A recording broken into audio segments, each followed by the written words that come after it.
வணக்கம். நம்ம சேனலுக்கு தொடர்ந்து ஆதரவளித்துக் கொண்டே இருக்கும் நல்ல உள்ளங்களுக்கு நன்றி. தொடர்ச்சியாக ஆதரவு கொடுங்க. திமுக எம்பி ஆர் ராசா அவர்கள் இன்னைக்கு ப்ரோ விஜய் அப்படின்னு குறிப்பிட்டு பலவிதமான விமர்சனங்களை வச்சிருக்காரு. குறிப்பாக சொல்லணும்னா, இங்கே வீராவேசனம் அந்த சட்டமன்றத்தில் அமைதியாக அப்படியே எந்திரிச்சு பேசுகிறீங்க, அந்த பக்கமான திருச்சி கிழக்கில் ஆவேசமாக பேசுகிறீங்க. அந்த ஆவேசம் எங்கே? பிரதமர்கிட்ட போய் நீங்கள் உட்காந்து பேசுகிறத பார்த்தாவே எங்களுக்கு கஷ்டமாக இருக்குது. பிரதமர்கிட்ட போய் கெஞ்சிட்டு இருக்கீங்க, நாங்கள்லாம் எப்படி இருந்தோம் தெரியுமா? இன்றைக்கி இருக்கக்கூடிய நிதி நிலைமை சரியில்லைங்கிறீங்க, நாங்கள் ஏற்றுக்கிறோம். சட்டம் ஒழுங்கு கையில் தான் இருக்குது, துப்பாக்கி உங்கள் கையில் தான் இருக்குது, ஏன் அந்த நடவடிக்கை எடுக்கவில்லை? இன்னொரு பக்கம் பார்த்தீங்கன்னா, திமுக அதிமுக ரெண்டு பேரும் சேர்றோன்னு சொல்கிறாங்க. நாங்கள் பேசலை, எங்கள் தலைவர் பேசியிருக்க மாட்டார், ரெண்டாம் கட்ட தலைவர்கள் வேணால் பேசியிருக்கலாம் அப்படிங்கிறாங்க. திமுக ஒரு கட்டுக்கோப்பான இயக்கம், தலைவர் சொல்லுவதுதான் வேத வாக்குங்கும் போது ரெண்டாம் கட்ட தலைவர்கள் எப்படி இந்த முயற்சி எடுக்கலாம் அப்படிங்கிற கேள்வி ஆர் ராசா ஏன் இதை தவிர்க்கிறாரு நமக்கு ஒன்றும் புரியல. இன்னும் குறிப்பாக பார்த்தீங்கன்னா, இன்றைக்கி நேற்று சிஎம் அவர்கள் பேசியது இன்றைக்கி திமுகவை மிகப்பெரிய அளவுக்கு காயப்படுத்தியிருக்குன்னு நினைக்கிறோம். அதனால தான் இன்றைக்கி ஸ்டாலின் அறிக்கை விடாமல் ஸ்டாலின் தான் பதில் சொல்லுவார். ஏற்கனவே உங்களுக்கு தெரியும், இப்போ இருக்கக்கூடிய விஜய் அவர்கள் ஏற்கனவே கட்சியில் இருக்கும்போது, அவர் கட்சி ஆட்சி அமைக்கிறதுக்கு முன்னாடி ஸ்டாலின் அவர்கள் அவருக்கு ஸ்ட்ரெயிட்டாக பதில் சொல்ல மாட்டார். நடிகர் கட்சிம்பார், 2 தடவை தான் பதில் சொல்லியிருப்பார். ஏன்னா இவரெல்லாம் ஒரு பெரிய எதிரி இல்லைன்னு அவங்க நினச்சாங்க. இப்போ கூட சிஎம் ஆனதுக்கு பிறகு கூட தன்னுடைய எதிரி இவர் இல்லை அப்படின்னு ஸ்டாலின் நினைக்கிறார் பொழுது, இப்போயும் எடப்பாடி பழனிசாமி தான் எதிரி நினைக்கிறார் பொழுது. அதனால் இன்றைக்கி இருக்கக்கூடிய சூழ்நிலையில் ஆர் ராசா அவர்கள் பேசியிருக்காரு. ஆர் ராசா அவர்கள் இது தூய சக்தி இல்லை, துப்பில்லாத சக்தி அப்படின்னு இன்றைக்கி இருக்கக்கூடிய டிவிக்கே பார்த்து சொல்லியிருக்காரு. பார்த்துட்டு இருக்க மக்கள் உங்களுக்கு பல கருத்துக்கள் இருக்கலாம். இப்போ ஆர் ராசா அவர்கள் சொல்கிற மாதிரி இன்றைக்கி இருக்கக்கூடிய சிஎம்மை பற்றி அவர் இந்த அளவுக்கு கண்டனம் தெரிவிச்சிருக்காரு. நீங்கள் நேற்று பேசியதை எப்படி பார்க்குறீங்க? மின்தடையை பற்றியோ, பிரதமரோட போய் என்ன பேசினேன், இன்றைக்கி இருக்கக்கூடிய நிர்மலா சீதாராமன் அவர்கள்ட்ட நான் என்ன பேசினேன் அப்படிங்கிறத பற்றி ஒன்றும் சொல்லலை. மேகதாது விஷயத்தை பற்றி எதுவுமே சொல்லலை. இன்னும் குறிப்பாக பார்த்திங்கன்னா, நடக்கக்கூடிய பாலியல் பிரச்சனைகளை பற்றி எதுவுமே சொல்லலை அப்படின்னு எல்லா விஷயத்தையும் சொல்லாமல் இருக்காரு. அப்படின்னா எங்கே கொண்டு போயிட்டுருக்குது நாடு அப்படின்னு ரொம்ப கவலையாக தேசத்தின் மீது இருக்கக்கூடிய கவலையில் கேட்குறாங்க. இந்த நேரத்தில் நம்ம சில விஷயம் பேசணும்னு நினைக்கிறோம்.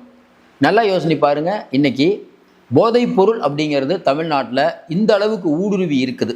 அதாவது திமுக ஆட்சியில் எனக்குடைய குட்கா புகழ் விஜயபாஸ்கர் நம்ம பேசுகிறோம். திமுக ஆட்சியில் எப்படி இருந்தது நம்ம எல்லாருக்கும் தெரியும். இந்த விஷயத்தை ஒரே நாளில் 20 நாளில் இதை சரி பண்ண முடியும் அப்படின்னு உலகத்திலே எங்கேயும் முடியாது. நம்ம ஒன்றும் புரியல. இப்போ நிறையா பேர் சிஎம் விமர்சித்து நிறைய மீம்ஸ் எல்லாம், அதுவும் குறிப்பாக பார்த்தீங்கன்னா செய்திகள் சேனலில் உங்களுக்கு தெரியும், மீம்ஸ் ஃபுல்லாக போட்டு இங்கே இருக்கக்கூடிய அமைச்சர்கள்லாம், அதாவது அவர் என்ன இலாக்கானே தெரியாமல் ஒரு அமைச்சர் பேசுகிறாரு, ஒரு பெரிய குழி ஒன்று இருக்குது அங்கே போய் குப்பையை கொட்டணுன்னு ஒரு அமைச்சர் பேசுகிறாரு, அறநிலையத்துறை அமைச்சர் ஒன்று பேசுகிறாரு அப்படின்னு அமைச்சர்கள் பேசவே தெரியல அப்படின்னு அவங்க ஒரு ரீல்ஸ் மாதிரி போடுறாங்க. அதுவும் இல்லாமல் பார்த்தீங்கன்னா, நடுநிலையாளர்கள் அப்படிங்கிற பேரில் ஒரு 2-3 இன்ஃப்ளூயன்சர் பேசுகிறாங்க. ப்ரோ விஜய், நான் உங்களுக்கு தான் ஓட்டு போட்டோம், நீங்கள் தான் ஆட்சியில் இருக்கீங்க, இப்போ கூட முடிக்கும் போது வெற்றி நிச்சயம்ங்கிறீங்க, கான்ஃபிடென்ட்டாக இருங்கிறீங்க, எலெக்ஷன் முடிஞ்சு போச்சு அப்படின்னு அவங்க கிண்டல் அடிக்கிற மாதிரி நிறையா பதிவுகளை நம்ம போட்டுட்ருக்காங்க.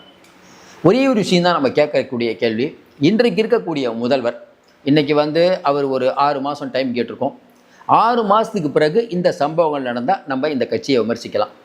இன்னும் குறிப்பாக பார்த்தீங்கன்னா, இன்றைக்கி அமைச்சர்கள் பேசியது அப்படின்னு நீங்கள் சொல்கிறீங்க. கடந்த காலங்களில் திமுக அமைச்சர்கள் பேசியது அப்படின்னா மக்களை எவ்வளவு இழிவுபடுத்தக்கூடிய பேச்சு பேசினாங்கன்னு தெரியும். பொன்முடி அவர்கள் பேச்சை ஆர் ராசா ஏற்றுக்கிறாரா அப்படின்னு கேட்டிங்கன்னா நீங்கள் சொல்லுவீங்க, ஏங்க ஆர் ராசா இப்போ ஒரு பதிவை போட்டு நீக்கினார் இல்லைங்க, ஆர் ராசா கடந்த காலங்களில் பேசிய பேச்செல்லாம்.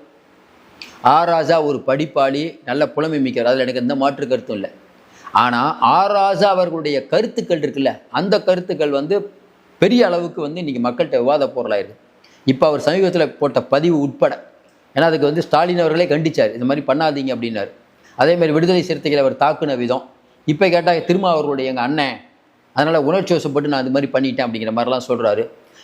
ஒரே விஷயந்தான், இன்றைக்கி சட்டசபையில் முதல்வர் ஆக்ரோஷமாக பேசலை, திருச்சி கிழக்கில் ஆவேசமாக பேசினாங்கிறாங்க. நல்லா யோசனை பாருங்கள்.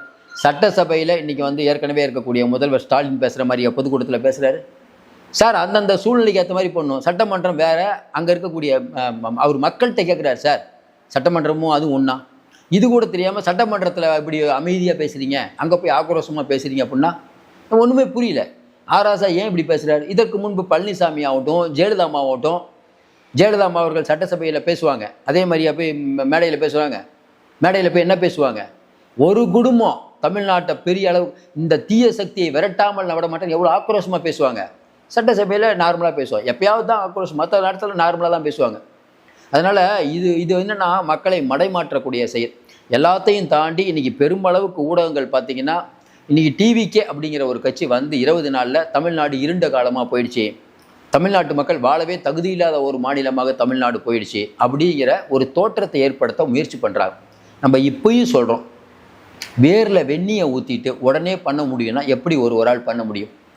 நான் தேவதூதர் இல்லைன்னு முதல்ல மக்கள்கிட்ட அவர் சொல்லிட்டார், உடனே பண்ண முடியாதுன்னு சொன்னார். இன்னொன்று நீங்கள் சொல்கிறீங்க, வந்த உடனே எல்லாத்தையும் எல்லா விதமான இதையும் பண்ணிடுவார், உரிமை தொகையிலேருந்து எல்லாம் கொடுப்பாருன்னு நினச்சோம். எப்படிங்க கொடுக்க முடியும்? எப்படி கொடுக்க முடியும்?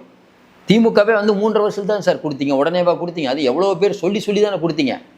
அப்போ இன்றைக்கி இருக்கக்கூடிய சிஎம்மை வந்து நேற்று வந்து எழிலன் சொன்னார், உங்களுக்கு தெரியும் எழிலனுடைய ப்ரோ அப்படின்லாம் ஆரம்பித்தார். அதாவது ஏற்கனவே இப்போ இருக்கக்கூடிய சிஎம் வந்து ஸ்டாலின் அங்கிள்னார்ல, அந்த கோபம் உங்களுக்கு இருக்குது. முதலமைச்சர் அப்படிங்கிற ஒரு தகுதியை மறந்து இவர் பேசுகிறாரு அப்படின்னு இன்றைக்கி ஆர் ராசா அவர்கள் சொல்கிறாரு. முதலமைச்சர் அப்படிங்கிற தகுதியை மறந்து கடந்த காலங்களில் இருக்கக்கூடியவங்கெல்லாம் என்ன பண்ணாங்க, இப்பவும் சொல்கிறோம். நம்ம இன்றைக்கி இருக்கக்கூடிய சூழ்நிலையில் முதல்வருடைய பேச்சில் அன்பார்லிமெண்ட் வார்த்தை எதுவும் இல்லை. இப்போ என்ன இவங்களுக்கு பிரச்சனை அப்படின்னா, முதல்வர் அவர்களை களங்கப்படுத்தணும், இந்த கட்சிக்கு ஒன்றும் தெரியாது அப்படிங்கிற இமேஜை ஏற்படுத்தணும். இன்றைக்கி இருக்கக்கூடிய ஆர் ராசா அவர்களுடைய கடந்த கால பேச்சு, திமுகவில் இருக்கக்கூடிய பேராசிரியராக இருக்கக்கூடிய பொன்முடி அவர்களுடைய பேச்சு, பல பேர் நம்ம அதாவது இவங்கெல்லாம் படித்தவங்கன்னு அறியப்படுவங்களுடைய பேச்சு எப்படி இருந்ததுங்கிறது நாடறியும். அதனால் இன்றைக்கி ஆர் ராசா அவர்களுடைய பேச்சு அப்படிங்கும்போது பெரும்பான்மையான மக்கள் பார்க்கும்போது ஆர் ராசா அவர்கள் பேசியது தவறு அப்படிங்கிற மாதிரி தான் நடப்பாங்க. இன்னொன்று, அரசுக்கு ஆக்கப்பூர்வமான சில நல்ல யோசனைகள் நீங்கள் சொல்லுங்கள், யாரும் உங்களை மறுக்கலை. இன்றைக்கி இருக்கக்கூடிய சூழ்நிலையில் நிதி நிலைமை அப்படிங்கிறது இப்போ வெள்ளை அறிக்கையை வெளியிட்டால் தெரிய போகுது, கரெக்டுங்களா? அதற்கு முன்பே நீங்கள் வந்து அது சரி பண்ணணும் இது சரி பண்ணணும் அப்படின்னு சொல்கிறது வந்து இந்த அரசை களங்கப்படுத்தக்கூடிய முயற்சி. ஒட்டுமொத்தமாக நம்ம ஒரு விஷயம் மட்டும் புரியுது, இன்றைக்கி வந்து ஆர் ராசாவுடைய கோபம் பார்க்கும்போது இன்றைக்கி திமுக வந்து எல்லை மீறியான ஒரு மன அழுத்தத்தில் இருக்குது. என்னென்னா, இவர் வந்துட்டார், இப்படியே ஆளை விட்டோம்னா ஒருவேளை அவர் இதுக்கு மேலே அவரே ஆண்டுட்டாருன்னா நமக்கெல்லாம் வேலை இல்லை, அரசியலை தவிர நமக்கு வேறு எதுவும் தெரியாது. இன்றைக்கி இருக்கக்கூடிய இளைஞருடைய மனோபாவம் மாறி இருக்குது. அவங்க வந்து தந்தை பெரியார், அறிஞர் அண்ணா பற்றி தெரியுமா, நாங்கள் யார் தெரியுமா அப்படின்னா அட போங்கப்பான்டுருவாங்க.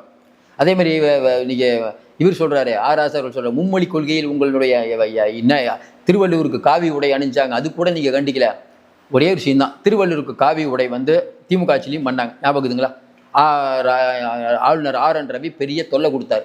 நீங்கள் திமுக என்ன பண்ணீங்க? அவரை கண்டித்து வந்து போராட்டம் பண்ணலான்னு முதல் நாள் சொல்கிறீங்க, அடுத்த நாள் இல்லை கண்டன ஆர்ப்பாட்டம்லாம் வேணாம், அதை பொதுக்கூட்டமாக மாற்றணும் அப்படின்னு சொல்லி நீங்கள் அந்த பொதுக்கூட்டத்துக்கு போகாமல் தவிர்த்துட்டு கூட்டணி கட்சிகள் தான் போச்சு. ஏன் இந்த பயம்? முதல் வருஷம் ஆளுநருடைய தேநீர் பார்ட்டிக்கு போனீங்க, 2வது வருஷம் போகல. ஏன்னு கேட்டால் ஆளுநர் ரவி வந்து தமிழ்நாட்டுக்கு எதிராக செயல்படுறாரு. நீங்கள் சரி ரொம்ப மானமாக இருக்கீங்கன்னு ஒத்துக்கிட்டோம். அடுத்து 3வது வருஷம் போனீங்க. ஏங்க நீங்கள் போனீங்கன்னா ஆளுநருக்குன்னு ஒரு மரியாதை இருக்குன்னு. ஏங்க போன வருஷம் ஆளுநருக்கு மரியாதை இல்லை, இந்த வருஷம் ஆளுநருக்கு மரியாதைக்கு தான். ஆளுநருங்கிற பதவி போன வருஷம் இல்லாத மரியாதை இந்த வருஷம் எப்படி வந்தது?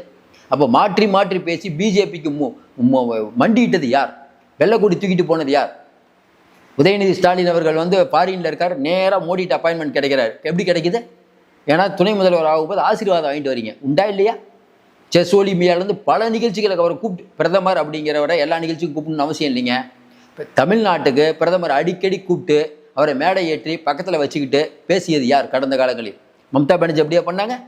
அப்போ உங்களுடைய எண்ணம் என்ன? ஒரு மறைமுக கூட்டணி. ஆர் ராசா அவர்களுக்கு இது உள்ளத்துக்கு இது தெரியும். ஏற்கனவே ஆர் ராசா அவருடைய ஆடியோ தெரியும் உங்களுக்கு, அதான் உண்மையான பேச்சு.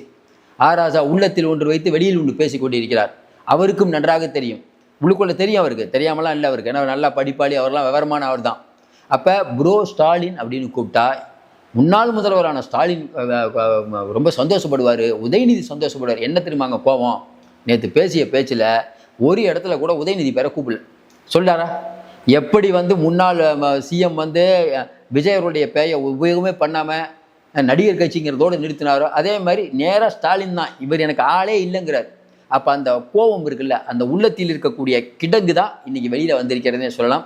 ஆர் ராசா அவர்கள் டிவிகேவை தூர சக்தி அப்படிங்கிறாரு, துப்பில்லாத சக்தி அப்படின்னு அவருடைய கோபத்தை காட்டியிருக்கிறார். அப்பவும் சொல்கிறோம், ஆக்கப்பூர்வமான விஷயங்களை நீங்கள் பேசுங்க, மக்கள் உங்களை ஆதரிப்பார்கள். இது மாதிரி பேசிகிட்டு இருந்தீங்கன்னா மக்கள் ஏற்கனவே உங்களை நிராகரித்து விட்டார்கள்.